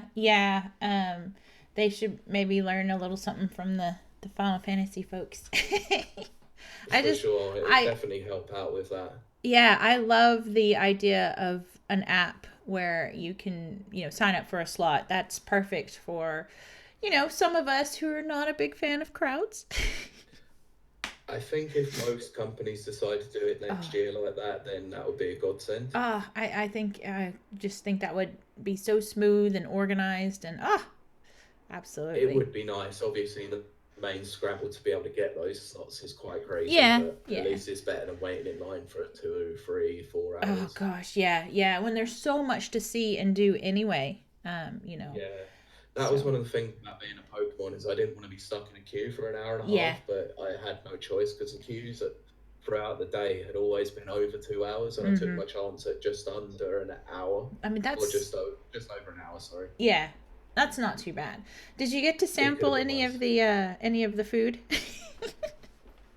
Any of the what? Sorry, Any of the food, the snacks? there was some good snacks there. Yeah, convention food's They had always a good. really nice fudge selling vendor there. Oh my gosh. Oh, that was good. Oh, I don't think I would leave that line. No, it was right next to the Fringe Theatre as well, so it Oh was quite easy gosh. to just walk over to there, grab a snack for Oh the yeah. next thing. Excellent. Okay. Well, that sounds like a very, very fun adventure. I am jealous, but in the best way. So, Yeah, but you've got Insomnia in a couple I of weeks, do. I do. so I you'll be have doing that. Insomnia Dublin. It's coming up. I'm very excited about that because it's a great thing. But two of my favorite YouTubers are going to be there. Call Me Kevin and his friend that I can't remember his name. It's a real top favourite now for you. Yeah, it really is. But Call Me Kevin is probably the biggest followed Irish YouTuber that's in Ireland. Of course, Jack being the biggest one, but he's over in your neck of the woods now. So, Well, yeah. Yes, I will be looking forward to that. So if anybody's out there, come say hi. You have to make sure you wear a Oh. podcast t-shirt just so Yeah. they know who you are. Yeah, I'm gonna put it in big letters on the back. You can write it on in pen because we don't actually have any official merch yet. Yeah, I know. And that's funny because I make official merch. So There you go. yeah, we will have some stuff coming up. We've got some stuff we're working on in the background. So definitely look forward to that. If you love rapid reviews, and of course you do, keep your eyes open because there's some merch coming down the line. Oh yeah. But okay, well, let's go to listener questions. Yeah. Which We had some good responses this week. we did. We had some really good ones. Yeah, these. I'm going to put it out there. These all come courtesy of the same person. Mm-hmm. He is Thomas at LlamaFluff42 on Twitter. Shout out. Yep, he is one of the nicest men on Twitter. Yeah. And It's usually a hole in the ground. oh gosh, I know. Yeah. No, but he's had some really great ones. And we just had to take these because they're just too good. Yeah. Sorry, we couldn't answer all 4 of the questions, but there is one in the bank for you Yeah. for a later point that we can answer. Absolutely. So the first question is, I think the Mega Drive Mini is great. Well, that's not really a question. That's true. It's just a good statement. Though. Yeah. A statement I support. Yeah, for sure. So I think the Mega Drive Mini is great. Are there any consoles left which you feel deserve the Mini treatment? See, for me, that's kind of a loaded question. Definitely. Because I don't care for any of the minis that have come out, but there's a reason for that. How do I say I would this? agree with you. I'm not really that big on them either. Yeah, because I have access to those games if I want to play them. I don't have to have them on a mini. Yeah, so do I, but I'm Yeah. not going to divulge how I have. Exactly. Okay. It would technically be legal. Yes. Okay. I'm glad you picked up on that. A wink. Yeah, wink, nudge towards the microphone there. Yes, exactly. So we're on the same page there. So Yes. they Well, rapid reviews disclaimer: we do not condone the use of emulators or No. ROMs here. absolutely not. No. That's a hot debate that we can have another time. Absolutely. Yes. But having said that, I don't need minis to play those games. No, because we do have that access. Yes. We've had that for a lot longer than we have worked for rapid reviews. Exactly. And I don't know. I like save states. I have my things that I like. I And would never have got around to playing Super Mario RPG had it not been for an emulator oh my and gosh, save yes. states. Yes, exactly the same. 100% exactly me. Is Well, exactly it. well, until the Wii U version came out. Well, okay. Okay, yes. Okay. Yeah, Yeah, yeah, I yeah. did buy it on there though. But Yeah. Well, see, I do try that if I've played games in another capacity, I try to buy them so that I do have them. But, yeah, I you do know, know what you mean. It's yeah. nice to get sort of like a pseudo demo to see whether or not you want to actually Yes. play, like go and buy the game. Exactly, exactly. And so yes, there's been some very nice looking ones, but like I love miniatures. I'm a type of person, I don't know why. I just love miniature things. And if I Well, wanted that could be cut out in some sort of weird way and put into context some other way. I'm not going to say how. and you're the editor, you're controlling all of this.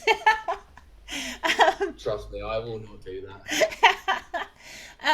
But outside of just the appearance factor, I don't find them useful because like well even the PlayStation Classic, what it was called, like Yeah. there's no usable buttons. I don't know, it's just there's so many individual people out there that are building machines with like Raspberry Pis and stuff in them, and then they're 3D printing their models, or building molds and making their own things. And I don't know, I like those better, and they're sometimes more affordable. I would probably agree with you there, but it is nice to have this sort of miniature version of an old school console in your house, because Yeah. Retro gaming and retro collecting is a very expensive thing nowadays. It really is. This one thing that has 20 to 30 games on there. In the Mega Drive Mini's case, it's got 42 games. It's quite nice to have this really good selection of games on there, but it's personally not for me. Yeah, I would agree with that.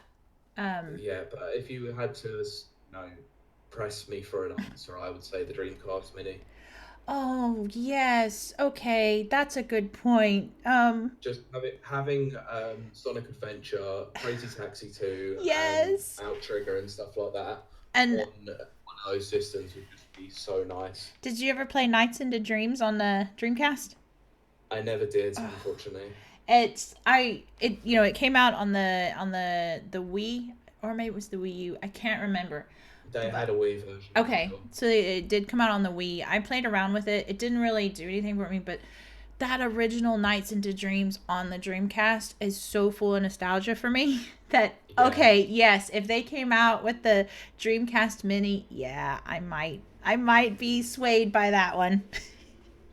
Now, it's weird because I don't have a lot of nostalgic memories of the Dreamcast because I never owned one. I only actually played one in the 2010s, like decade that we're in at the moment. Yes. So I don't have that nostalgic love, but right. I do have a lot of love of the games that were on that system. I got very lucky in that I did some extra chores. I think I mowed the lawn or something, and my mom took me to what we have in the US called garage sales. I think they're similar to boot sales or something here. Yeah. Boot sales. And there was a Dreamcast with a couple of games. The lady selling it didn't know what it was. She didn't care. Like, her kids were grown and gone, so she sold it to me for like $10. So wow. I got a Dreamcast and like 4 or 5 games. The only game that I have always regretted that I've never been able to play is Seaman. I've always wanted to play him. I wonder why you wanted to play Seaman. So that, to come back to it, absolutely. If they came out with a Dreamcast Mini, I would probably be the first in line to pick it up. God, imagine 30 years' time where they're going to be talking about getting an Xbox One Mini. I know, that's like, it's inconceivable, and it will probably be like on your wrist or something, and then you can project it on a wall. That's actually kind of cool. I think we're on to an idea. I think so. Someone get Microsoft on the phone. Phil, where are you, mate? Copyright, trademark. Okay, so next question. Okay, so the next question is, what are your hopes for your shiny new podcast? Well, I will say that one of our hopes has already been kind of answered. I don't know. Do your hopes get answered? Fulfilled. We picked up a sponsor. That was always quite nice, especially after the first episode. Yeah, like never happened. So again, thank you, Anchor. I We think being a great partner of the website was probably helpful in that, but nonetheless, absolutely. thank you, Anchor. Yeah, absolutely. We're incredibly grateful because they have high quality products. Their They reputation probably is have high quality yeah, products as well. probably. Their reputation is second to none. They're 5-star across all review boards, and I'm just like, okay, that's awesome. And then, of course, just my personal hopes for it is that we expand to a wider audience and we just keep spreading, positivity in gaming and just talking about our passion and love of games, and it just keeps growing and going, and we'll add a few voices to the podcast ever so often, and I hope for that, and to just really push the the idea of positivity in gaming. So I'm not really going to answer too much about this because I think you just covered it absolutely perfectly there. There's not really much else that I can add to the conversation there other than maybe being able to do live performances at some point. Yeah. So maybe EGX or at Res or some other conventions, or who knows, maybe being able to just set up a place like in London or around the country and just come and see us. Absolutely. Night. And that's one thing I want to say. If you're out there and you're listening, and you'd like to see our wonderful shining faces, just ask us. And we probably will be able. We're pretty much central in the UK. I mean, yeah, I'm in Northern Ireland, but UK is not that big. So, and then It's not really. no, It's not very hard for someone like me down in the south of England to be able to get to Scotland or yeah, Ireland or somewhere like that. exactly. It's just a quick hop over on a flight. Yeah, so if you want to see us, we will happily have a little panel and do a live show, and yeah, we'd be very thrilled to do that. And all that Oh yeah, I absolutely. always like meeting new people and meeting fans and all Yes. that sort of thing, so it'll be quite. Yeah, I absolutely agree with that. Yeah, I just love meeting people, and I love talking about games. I will bore you for 3 and 4 hours, but then if you like games, you won't be bored. So. Of course not. That's why we're all in this industry, really. Exactly. That's what we want to talk about. Yeah, that's what I love. And see, that's the thing. I know I'm going to kind of get on a soapbox here, but that's why I love gaming so much. It does not matter your background. It does not matter, race, creed, belief system, gender, anything. It doesn't matter. We all play games. We all love it. And it just kind of unites us all. And I love that. Yeah, everything's just left on the table just to enjoy a game with other people. Yes. Oh, yes. All right. And then we have a last question. So the last question that Thomas has asked is, when do you guys do your gaming? Weekends only? Late nights? This is where handheld gaming really shines for me, fitting in bite-sized chunks and play wherever you can, whenever you can. Nice. I think that's wherever and whenever, really, if you think about it. It could be, yeah. Yeah. I mean, he did say whenever. Yeah. But, For me personally, it's kind of confusing. My house is actually on top of my workshop. I own a printing company. Oh, cool. Yeah, so I kind of just roll out of bed, roll downstairs from 9 to 5. But in my office is all of my gaming stuff. And so that's not really an office then, it's just a gaming den. It is a gaming den, and it's just under the illusion of being an office. Just making your workspace a little bit more habitable. Yes, exactly. I put LED lights up last week. Oh, behind my TV. Oh, it's beautiful. Nice. And then on my desk at work, I've got a Cloud and Ken amiibo. Oh, yeah. I've got I've got Master Chief, and I know people say that pop vinyls are kind of cliche now and all that kind of stuff, but I have the what I like to refer to as the blonde bombshells, and it's Starbuck from BSG, which is my favorite character in science fiction. Yeah. Brienne from Game of Thrones, Yeah. and the Harley Quinn from Suicide Squad, which controversial, I know, but I like Suicide Squad. And I'm afraid this podcast is cancelled. Thanks for listening to the second and last episode of this podcast. we made it too. Had I known this going in, this might have been a different conversation. To be fair, yes, I think they handled the last edit, the edit that was shown in the movies and the actual cinemas. It was not the best edit. In fact, it was a terrible edit. Yeah, there was a lot of production issues with that film, and Yeah. the fact that David Ayer didn't get his chance to make his edit. Yes. Warner Brothers were too heavily involved in that process. Yeah, and I could talk about it for hours. I know, to be honest, but we won't. yeah, unfortunately, it's not a movie podcast, but I'm right there with you. Yeah. So anyway, bottom line is, so what I do is 5 o'clock hits. That's when my work hat goes off and my playtime hat comes on. So basically every evening, 5 onwards till I just get bored or hungry. And, Or both. Or both. And then I will sometimes play on Saturdays, and then now we're really doing the podcast on Sundays normally. So I think I'll just do podcast and then game on Sunday afternoons. Yeah, that's reasonable. Yeah, and yeah. Well, anyway. So what about you? Like, how do you normally? When do you game? So my week's a little bit of an unusual one at times. I get in from work around about 5:30, 6:15. Right. A couple of times in a week, like I'll have my partner stay over. So she doesn't play games very often. So it's just we just spend time together, and then when she goes to bed, I'll get a better time to game then. Yeah, absolutely. On the days that I'm not seeing her, then I'll usually jump on about 7:30 or something like that, and play for a couple of hours until I get tired, and then want to go to bed. Yeah. And then Sundays is mostly every couple of weeks. I have the family round, so my nieces and all that sort of thing. Yeah. So I don't get a lot of time to game, so it will be podcast on the Sunday, edit come round. And yeah. If I can get some time in the evening after they're gone, then fine. But I'm not gonna worry too much. Right. No. But there was a reason why we chose this question, because right. we do actually wanted to lead into a small announcement. Yes, absolutely. So do you want to take this?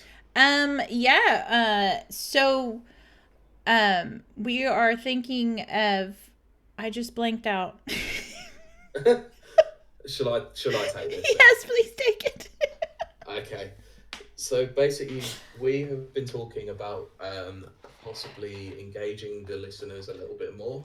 So we're actually going to set up 2 different sessions in the week where we can jump onto an online game with you fans. Yes. So mine are more than likely probably going to be on a Wednesday evening from about 7:30 and right through until about 9 o'clock. And absolutely. And you will jump on whenever you want. Really. Yeah, really. Yeah, it's just flipping a switch for me.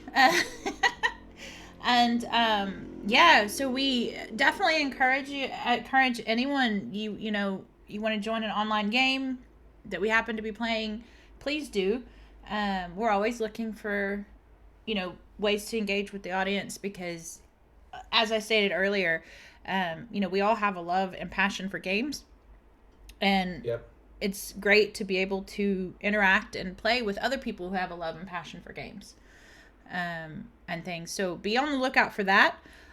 Definitely let us know via Twitter or even the website, what games you'd like to, join in on us. I was going to say kick our rears. Yeah. I think for the first couple of weeks, we will set a couple of games ourselves that we have, and then we can sort of gauge from there. Absolutely. Yeah, absolutely. So, if you're listening to this of the week of October 21st, I think the first session is going to be on that Wednesday, which is the 23rd. That's right. So at 7:30, I'm going to be jumping on, and I'm going to set up a tournament for Mario Kart 8 Deluxe on the Switch. Ooh, that's gonna be fun.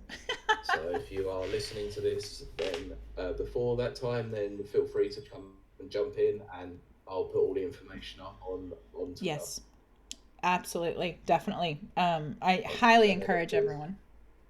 Yeah, of course. Whenever you're ready to do yours, then do Yeah. the same, and we'll let you know. Yeah, always be looking for a little info blurb from me because, like I said, I'm on constantly.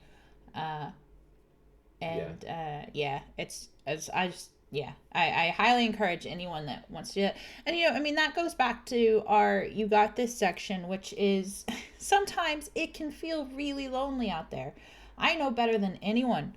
I work all day and then I just play games. Like that's what I do. So if you're, I can imagine that gets really isolating. it's very isolating. It really is. And sometimes that can be a bit much. So if you're out there and you're kind of feeling that way, jump online, have a 30 minutes, an hour of just fun interaction. I mean, who doesn't love Mario Kart? I mean, yeah. Of course. And one of the things that I'm thinking of doing is actually trying to use the Switch Online app. Mm-hmm. So if people want to jump in with their microphones, then Oh, jump in yeah. and have some chats. It'll be fun. Absolutely. Oh, yeah, absolutely. That's going to be fun. Definitely. So keep your eyes peeled for information about when we're online and what games we're playing and stuff. And join in.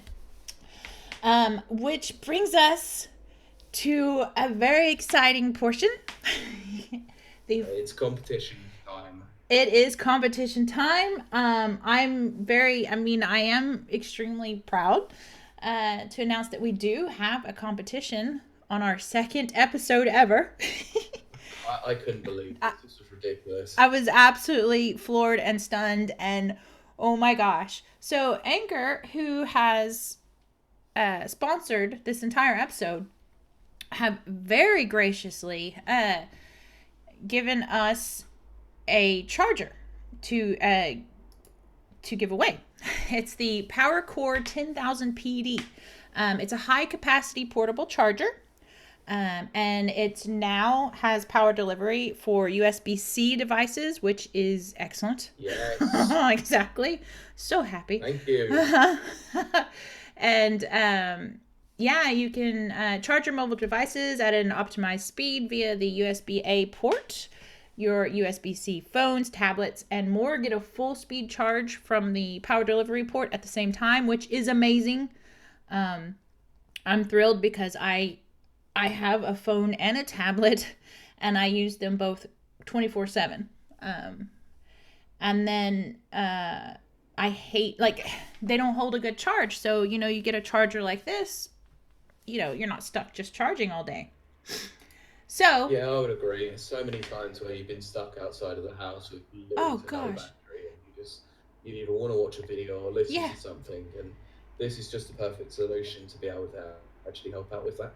Absolutely. Or if you're anything like me and you're completely forgetful and you forget to charge your phone, and you have, you have to be somewhere in 45 minutes. Well, this is a high-speed charging device, and you just plug it in and you're boom, There's no need to be tethered to the wall anymore. Exactly. To be fair, I've even used these in my house when I'm not sitting anywhere near a charging outlet. Yeah. Incredible for that sort of thing when you're being particularly lazy. Yeah, I mean, hey, it helps. It does. But they have very, very, very graciously provided this as a giveaway prize. And so the theme of our giveaway, which I think is from Toby. I want to credit him. I believe it was he that came up with it. Toby's the man with the ideas and been name dropped so many times. I know. But I do. Big up Toby. Yes. He's one of the hard-working guys over here. Yeah. Oh, definitely. God, we have a fabulous team, and you'll be hearing from some of their voices. The longer we go on and stuff. I can't wait for that, to be fair. Oh, it's gonna be fun. So our theme of this giveaway is tell us on Twitter, on the website, anywhere you can get a hold of us. Tell us your most emotionally charged moment that you've ever experienced in a game. And I can tell you right now, we already talked about Final Fantasy VII. So you probably Look, know. I do not want to see that in HD. If I know. I'll be happy, because I do not want to go through that hell again. It is scarred all of our psyches. Long live Aerith. She was the best. Oh gosh. She was the greatest white mage in that game, and they took her to her. Yes. So. Can I win now? Yes. Oh no, I actually can't enter. No, I know. We're not allowed to enter. Otherwise, you'd win immediately. But example of what we mean by an emotional yes, moment. Exactly.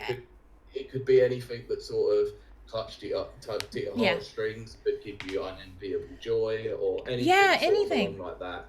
Any emotional charge. I'm not gonna lie about this one. I'll tell you one of mine is actually when I was playing Donkey Kong Country Returns for the first time. Right. Listening to the title screen music bring a tear to my eye. Yeah. It's such a nostalgic hit. Yeah, absolutely. And that's exactly what we mean. It doesn't have to be a scene. It doesn't have to be, a particular anything. It could just be, just a few lines of music. Anything that brings that, that feels in your chest. For me, what it was just the fact that after all this time, Donkey Kong Country actually returned. Yes. And it was so apt to hear that amazing score again. Oh gosh, yes, that is one of the best scores in gaming. Oh, hands down. Yeah, hands down. Yeah, for sure. I still listen to it. I'll throw it on. When I was editing last week, it was actually on in the background. Yes, exactly. It's just nice. If we could use licensed music, I would stuck a ambience in there somewhere. Oh gosh, yes. So let us know your most emotionally charged moment in gaming, and we will pick from the names that are given to us. We're not going to be like, your emotional moment is more powerful than this one, because that just doesn't feel right. No, it's probably going to be whoever enters will probably pick them out. Yes. At random. It'll be a random selection. Moment. Yes, exactly. We may read a few anyway, so yeah. Oh, if we get some really good ones, then we probably will. Absolutely. Yeah, in fact, I'm going to make that declaration. Yeah, we'll read a few out over the air, and we want it. We want all your blood, sweat, and tears. For sure. How long is this going to be open for? That's a good question. Because we haven't prepared this part clearly. Oh my gosh.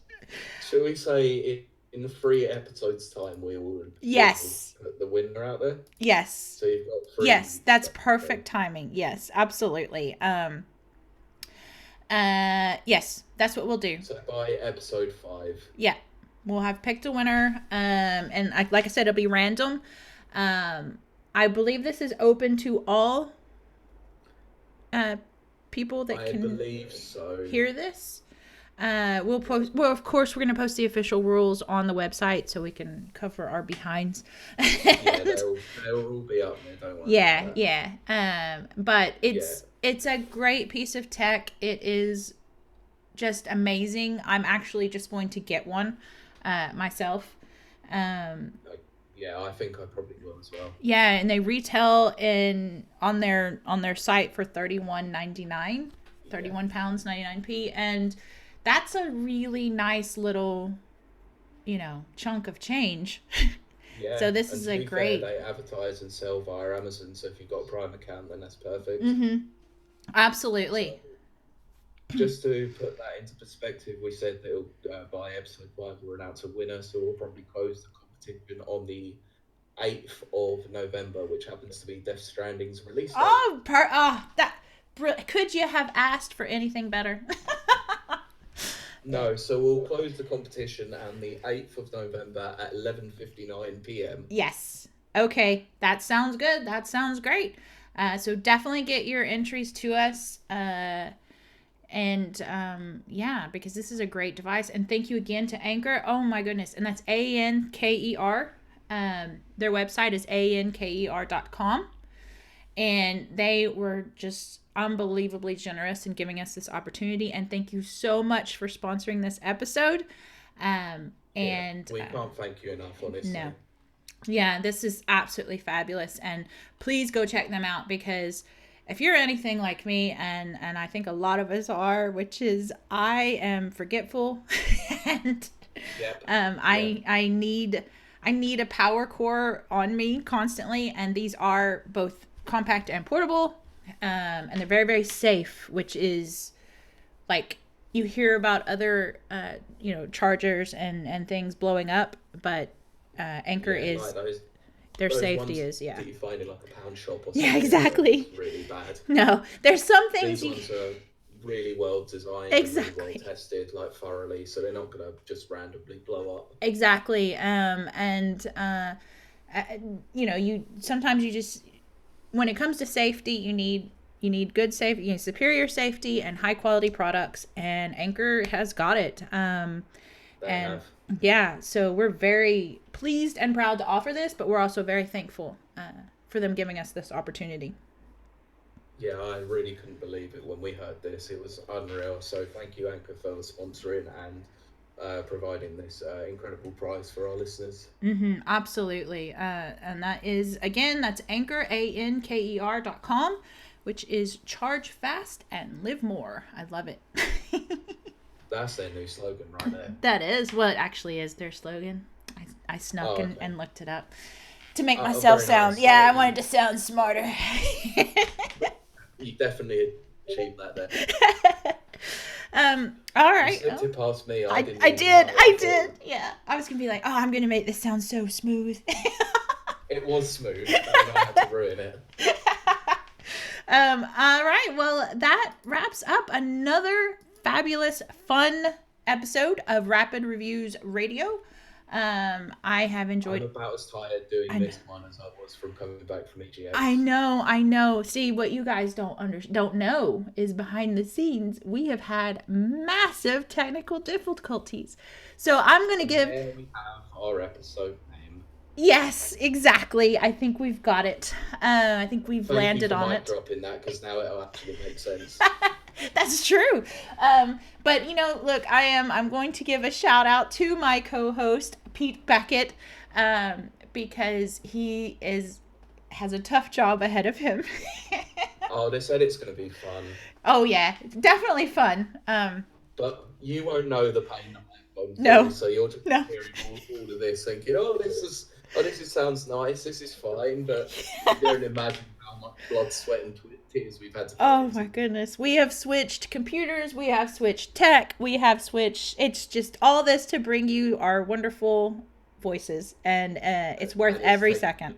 3 hours. Yeah, it has. Yeah, I need a nap. But I definitely need more than a nap. I think maybe some sort of alcoholic. I was gonna say. I might need a nip of whiskey to get me to sleep. Yeah, mix it in some coffee, and there you go. Oh well, no, that won't get you to sleep. No, definitely not.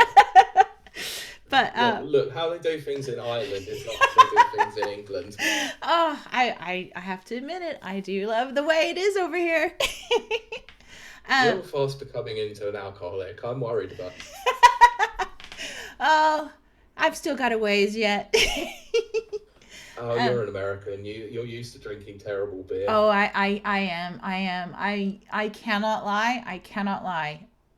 Now that I've lived in America, I now live in North Ireland, and it's the beer. It cannot compare. It's, sorry guys back home, even your craft breweries, it's just not quite there. Now that the real deal. Yeah. But oh no, what if they're a future sponsor? They won't be. Oh my gosh. But we have. And if they are, then no deal. Yeah, exactly. We take it all back. But we have enjoyed our time with you. Please join us every week. it looks like we're going to be Mondays is our schedule. I'm thinking Monday uploads are probably going to be best. It's just this week we've had to do it slightly later because I was back a bit later than I was expecting. Yeah, but that's completely understandable. EGX is a big deal. I went through the grind to make sure that I got everything covered for you to listen to. Yes. We definitely appreciate that. So a few house cleaning things. Always join us at our website, which is www.rapidreviewsuk.com. We have new reviews going up constantly. And they are literally rapid reviews, which I love because I have the attention span of a gnat. They're also quite nice if you've just got a few minutes in between a job at work or left in your lunch break or a small commute somewhere. They're perfect for that sort of thing. Little bite-sized chunks, which are just brilliant.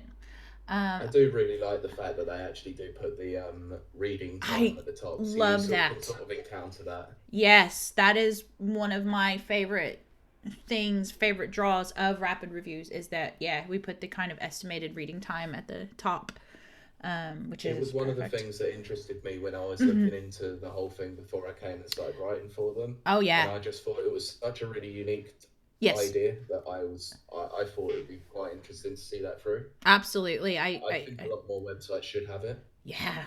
Although, that's our flavor. So don't be chomping our flavor.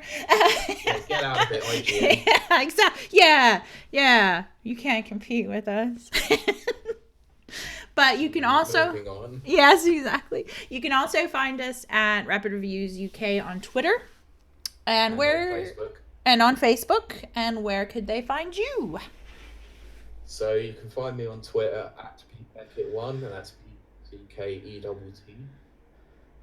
I post some really odd things on Twitter, just the odd wholesome mini reviews or just odd conversations that I'm having with random people, and particularly people like Thomas, who was just putting questions to us. Yeah, I love that, actually. And then my own Twitter is Kiley Tegreet, which is KILEYTEHGREET on Twitter. I post a lot of mental health things at the moment, and I have noticed that. Yeah, and it'll perk up, and it's fine. I mean, you know, I think they're quite interesting to actually have there. You know, you have quite a lot of interesting questions on there that you ask to see whether or not this is something that's acceptable for society or exactly or stuff like that. Exactly. So. I do talk a lot about autism. I've mentioned before on the last episode that I was recently diagnosed as being on the autism spectrum. Yeah. And so I do post a lot about that because I'm just kind of finding my way through things. That's fine. It's a life-changing thing, really. Oh, so you have to find a way in it. Yeah, so like if you're out there and you know, a lot of people that are now adults in kind of in my age group, which is just, you know, adults, it was missed in childhood and then you're diagnosed as an adult, you're kind of floundering because there aren't a lot of services. But hop on.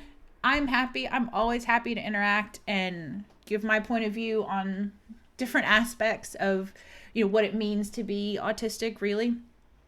Of course. Yeah, because there's a lot of stigma out there and that stuff. Kind of perspective, really, from someone who's only just recently sort of been diagnosed with that. Yeah, because it is mind-bending. It's a little like, oh. So quite literally, yeah. Yeah, exactly. And then I do post about games, but I save a lot of my game banter for here and my reviews. And, that's good. You can't be, blocking your content off. That's right. And just that EA paywall. I was gonna say, oh god, don't get me started on EA. View my Twitter as free DLC. And that's tough. That is. I mean, it's free. I can't. It is free, so yep. But it's full of microtransactions. Yeah, shh! Don't tell them about that part. That's how I make my money. Oh dear. And then I have I'm going to report you to Bobby Kotick. Oh gosh. He'll probably give you a job. I was gonna say that's exactly what I was about to say. And then Damn you, Bobby. And then yes, you can find me, Kylie Wild, which is WILDE, on Facebook. It's just an open page. Now on there, I will talk about anything. I do talk a lot about games and stuff on there. It's just randomness. Nobody's ever on Facebook anymore, so sometimes I just post outlandish things just to see if I can get people's attention. Yeah, it's all about Twitter and that. It's sort of really thing, about really Twitter now. to be fair. Yeah, like my time is mostly spent on Twitter. Me too. Yeah. Facebook is for boomers. It really is. It really is. I opened it up the other day and I think I had about 4 or 5 Minion memes in a row. Oh, man. And I was like, well, bye-bye Facebook. I'm going back to Twitter. Yes. But at least on there you get those Minion memes. On Twitter you just get nothing but hate, really. Oh my usually gosh. most of the time. Yeah, it's crazy. But that's one thing you can say about both of our Twitters is that we're very positive people and I don't know, laid back. I don't care. It's like I don't care. I'm not always positive, but I'm always nice about it. Yeah. I'm That's not really the what I sweary mean. Kind of, Yeah, exactly. I believe it's a perfect platform to be able to have a really good debate without people getting too curious about it, but people just get too mad. I know. Most of the time. I know. I'm such a live and let live person, so I'm just like, okay, if that's your preferred console. Exactly. I'm just a live and let die person. But I think live or let live is better. Yeah, I do too. So again, let me reiterate that we've appreciated you stopping by and giving us a listen. Always feel free to interact with us. Tell us what you'd like to hear on the episode, and always join in with your questions. They don't have to be necessarily video game related. I don't mind answering anything personal. Yeah. So long as it's not too personal. Yeah. I mean, I will not answer any questions about length or girth. I was going to say, what is the boxers or briefs, I think is the question, or whatever it is. I don't know. I'm not sure I'd do a video game snob Mario or avoid. Oh, now that might be an interesting thing. Actually, yeah, that's the question you have, really. Yeah, send that question. I'd like to answer that one. But no, send through anything. Nothing's really off limits. Keep it mostly clean because we want to keep the explicit tag off. But for sure. Yeah. The day that I have to put the explicit tag on there, I'm not going to be very happy. No, that won't be a good day. I have to agree with that. So not good for the sponsors. No, and I kind of like being wholesome for some reason. I would prefer it that everyone is able to listen to it without equivocations. Absolutely. We want to be, open for everyone. Everyone gets to join in. So send us your questions. And don't forget about the competition. We definitely want to know your most emotionally charged moment.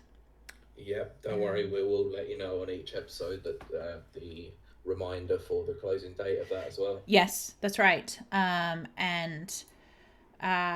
So just send it on through. Check us out on the web. And I think that covers everything. I think it does. I need a nap. I do too. Okay. We hope you've had a wonderful day, and thank you for listening, and we will see everyone next week. Bye. Bye.